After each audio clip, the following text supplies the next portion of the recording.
Valley. Parang better living, pero hindi na better living. Kaya medyo mixed ang identity nitong kagaya ngayon. Nandito si Ligaya Peñaranda, na taga Don Bosco, pero nandito siya sa San Valley. Kaya ganyan talaga, no? Maraming mga lugar sa Parañaque.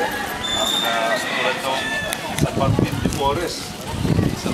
Iba-iba yung mga identity ng mga purok doon, mga sityo doon. Kaya binabati ko kayo sa punang mga kasamahan dito sa Annex 45 Homeowners Association. At Paniteo, binabati ko din yung iba pang mga opisyal na nandito, Gasta Bunting, ating Vice Mayor, Konsihal Rico Goles, dating Konsihal si Daddy Benzon, Kagawad Philip Costas ng Barangay San Valley na kanina, nauna pa sa akin. Talagang napakasipag. Dito siya. At madalas ko makasalubong ito sa kanyang lugar sa Lower Santa Ana pag ako'y pakalat-kalat doon. Alam niyo, itong inyong lugar ay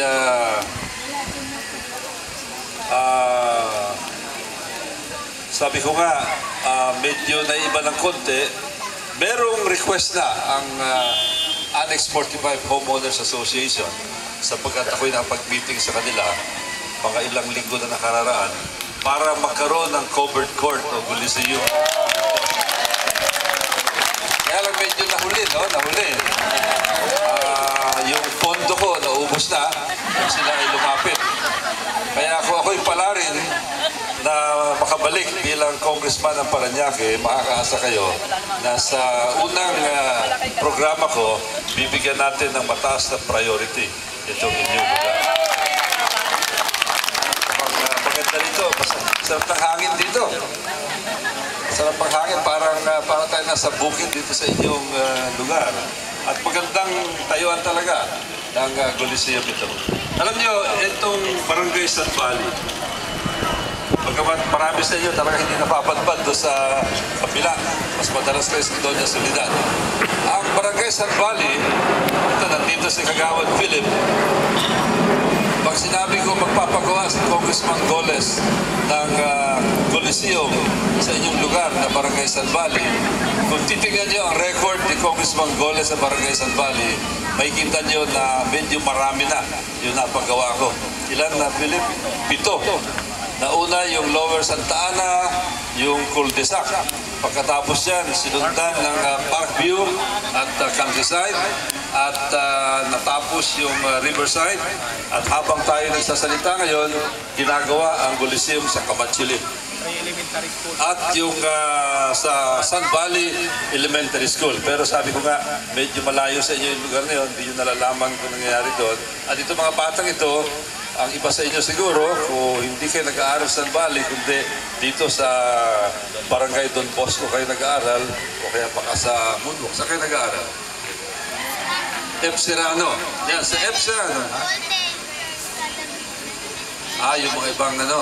O kaya sa Giso Marie siguro, o yung iba pa maskwelahan dito sa paligid.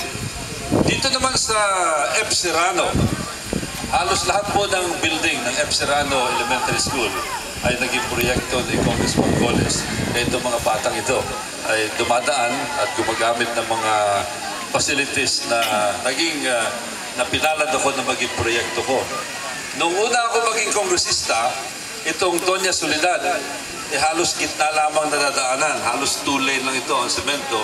Sa magkabilang panig, yung wasak-wasak na asfalto kaya nagsisiksikan ang mga sasakyan. Ang isa sa mga unang naging proyekto natin ay yung pagpapalapad ng Doña Soledad.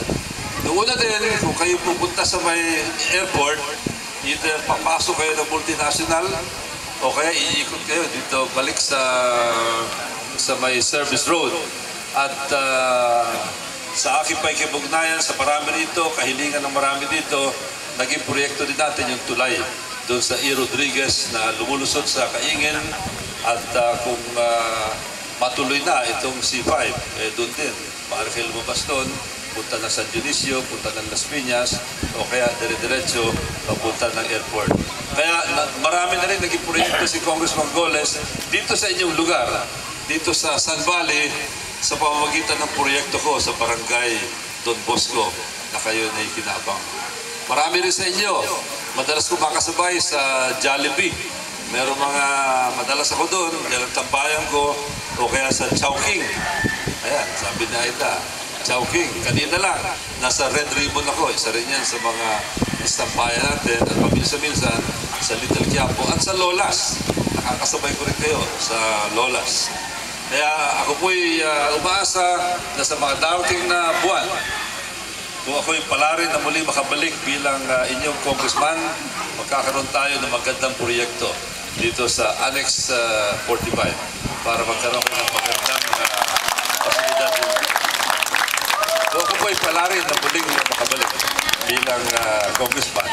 So sa inyo po lahat, maraming po salamat at nais ko rin gamitin pagkakataon ito para magpasalamat sapagkat yung mga proyekto ko ay mga proyekto na napatupad ko sa pamamagitan ng patuloy na kooperasyon namin ni Mayor June Bernabe, 10 ng kanyang makasama sa City Hall, si Vice Mayor Tambunting at lahat ng mga karamihan sa mga konsihal ng Parañaque. Kasama sina Bong Benson at si Konsihal Rico Goles. Maraming salamat po. Magandang gabi sa inyo. Thank you.